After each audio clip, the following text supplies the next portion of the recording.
خیلی گفتیم که هوا سالقینه تیز هوا آور میکنه در اینجا بردار تیز آور میکنه و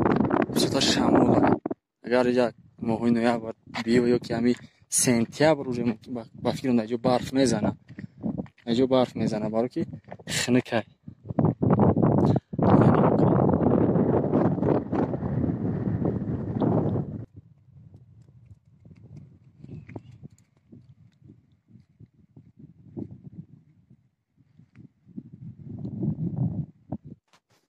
این حوضی که افتادیم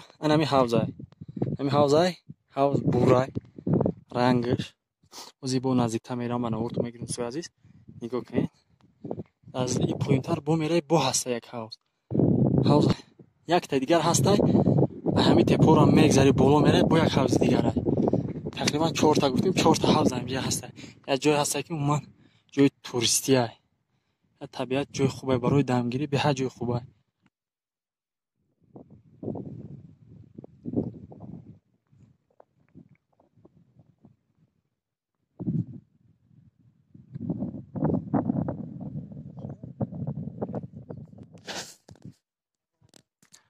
این حوض پیش مادیم سو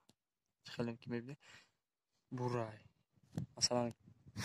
هاو که کبوتش میزنه و چی کبوت افته زنه که اساسا برای نخی میکنه و میخواه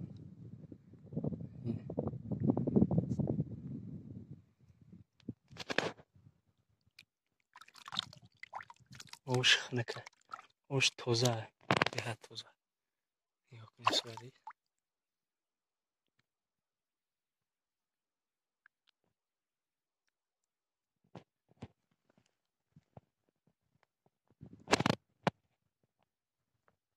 هم خیلی جا بوشا و یک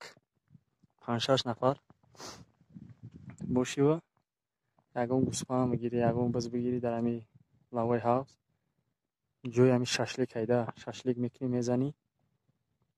دمش میگیری افته گپو به هر جای خوبه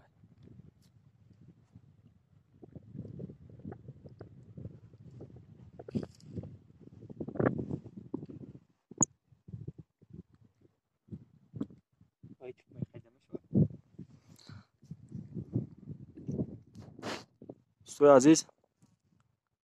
چقدر که میبینی پشتی هم تایم کوین اینجا گلای اینجا مول 10 مرده این طرف هم مول 10 مرده این همین مولا